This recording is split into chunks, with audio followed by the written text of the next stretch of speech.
সাপ লুডোর খেলায় একটা ভুল চাল, আর সেই চালের জন্য গোটা ম্যাচটাই হেরে যেতে হয় কখনো কখনো। আজ ইরান ও মার্কিন সাম্রাজ্যের এই দ্বৈরথে ইরানের পক্ষ থেকে এমন একটি ভুল চাল চালা হয়েছে যা কিন্তু গোটা বিশ্বের কাছেই ইরান কার্যত একঘরে হয়ে গেছে। তারা কোনো কিছু না ভেবে ভারতের তেলবাহী দুই জাহাজের উপর গুলি ছুটতে শুরু করে। যে ভারত প্রথম থেকে ইরানকে ডিপ্লোম্যাটিক্যালি সাপোর্ট করেছে, যে ভারত একমাত্র ব্যালেন্সড এবং নিউট্রাল শক্তি এই পুরো প্রেক্ষাপটে, সেই ভারতের জাহাজকে আক্রমণ করে তারা আমেরিকাকে বার্তা দিতে চেয়েছিল যে দেখো ভাই, আমরা পৃথিবীর যে কোনো তেলের জাহাজকে আক্রমণ করতে পারি। আমেরিকা স্পষ্ট জানিয়ে দেয় কোনো অবস্থাতেই এই ধরনের ব্ল্যাকমেলকে আমরা সহ্য করব না। আর এরপর ডোনাল্ড ট্রাম্পের নৌবাহিনী ইরানকে নিয়ে যে পাল্টা আক্রমণ শানায় যে স্টেপগুলো নেয় তা কিন্তু ইরানের জন্য নিঃসন্দেহে ভয়াবহ। আজকের এই ভিডিওতে সমস্ত কিছু ডিটেইলিং আলোচনা করব। ভিডিওটি শেষ অবধি দেখবেন, কমেন্টে জানাবেন আপনাদের নিজস্ব মতবাদ। যে কথা কালকে হোয়াইট হাউসের পক্ষ থেকে অফিসিয়ালি জানানো হয়েছে, সেখানে তারা বলেছেন যে ইরান ভারতের এই তৈলবাহী জাহাজকে আক্রমণ করে আমেরিকাকে ব্ল্যাকমেল করার চেষ্টা করেছে। কারণ ইরান ভেবেছিল ভারতের তেলবাহী জাহাজকে আক্রমণ করা মানে আমেরিকা বুঝবে যে আমেরিকার বন্ধু রাষ্ট্র ভারতকে যারা আক্রমণ করতে পারে তারা আমেরিকাকেও আক্রমণ করতে পারে। অর্থাৎ এখানে একটা ব্ল্যাকমেল করার চেষ্টা করা হয়েছিল ইরানের সেনাবাহিনীর পক্ষ থেকে।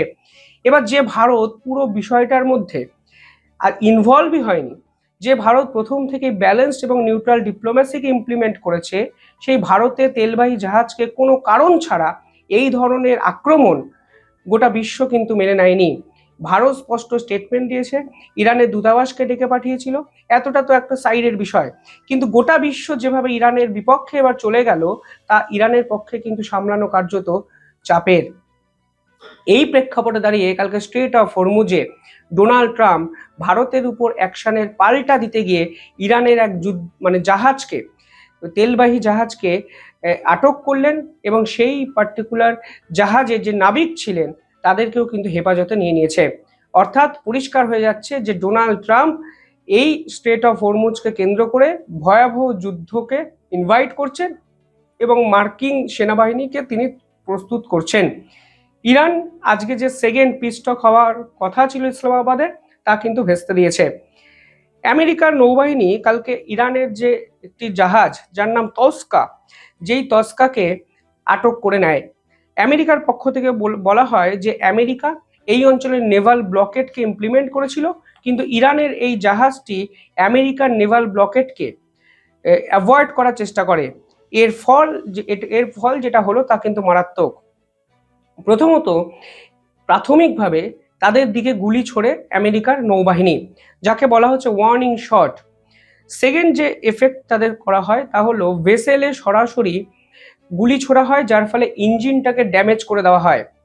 তৃতীয়ত, এই জাহাজের কাছে এগিয়ে যেতে শুরু করে আমেরিকার নৌবাহিনী এবং এরপর জাহাজের উপরে উঠে যায় আমেরিকার নৌবাহিনী এবং সেই জাহাজে যত ক্রু মেম্বাররা ছিলেন, নাবিকরা ছিলেন, তাদেরকে কিন্তু হেফাজতে আমেরিকার সেনা নিয়ে নেয় এবং জাহাজটিকে কিন্তু নিজেদের দখলে নিয়ে নেয়।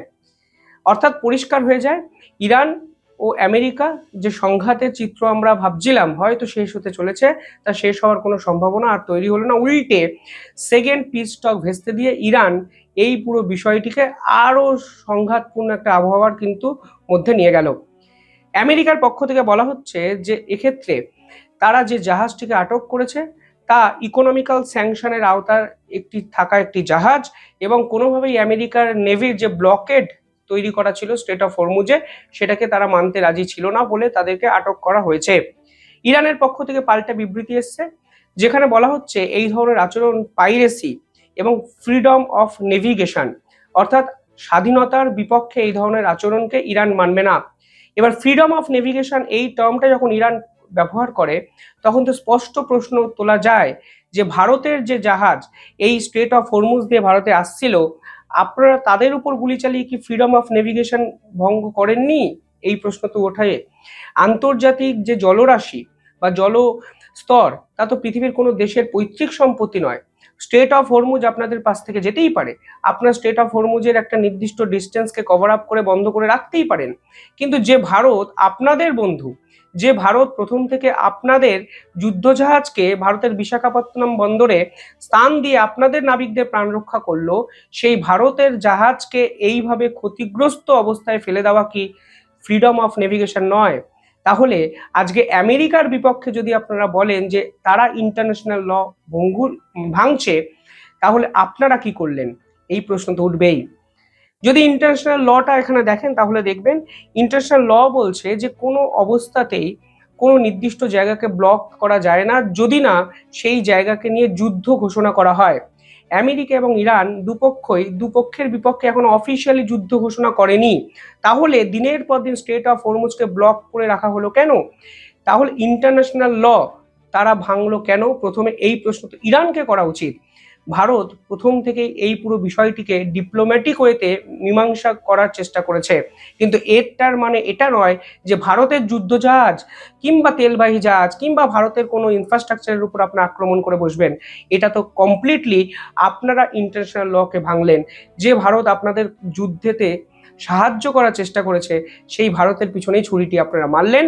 আর আজকে যখন আমেরিকা আপনাদের জাহাজটিকে আটক করে আপনাদের নাবিককে হেফাজতে নিয়ে গেল, তখন আপনারা বড় বড় আন্তর্জাতিক আইনকে সামনে রাখছেন, যা অবিশ্বাস্য।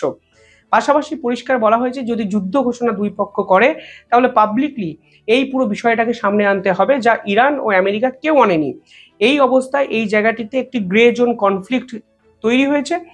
ফলে এই জাহাজ মানে এই যুদ্ধজাহাজ আমেরিকার হতে পারে, ইরানের হতে পারে, সে কিন্তু গ্রে জোন কনফ্লিক্টের আওতায় থাকলে কোনো জাহাজকে একে অপর দেশ বা অন্য দেশ আটকাতে পারে না এই আন্তর্জাতিক আইন। ফলে এখানে আমেরিকা যদি তাদের নেভাল ডিপ্লয় বা ব্লকেট করে ইরানের জাহাজকে আটকে ইন্টারন্যাশনাল ল ভাঙে, তাহলে ইরানও কিন্তু ইন্টারন্যাশনাল ল ভেঙেছে ভারতের জাহাজের উপর গুলি চালিয়ে, যা কিন্তু কখনো মানা সম্ভব নয়।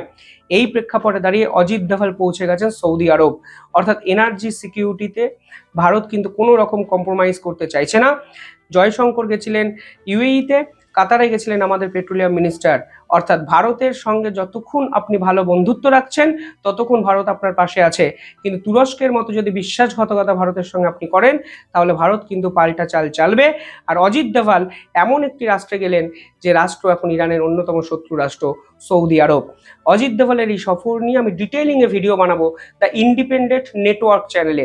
আপনারা দ্য ইন্ডিপেন্ডেন্ট নেটওয়ার্ক চ্যানেলটিকেও সাবস্ক্রাইব করে রাখবেন, আর কমেন্টে জানাবেন এই পুরো পরিস্থিতিটা নিয়ে আপনি কি ভাবছেন। ধন্যবাদ।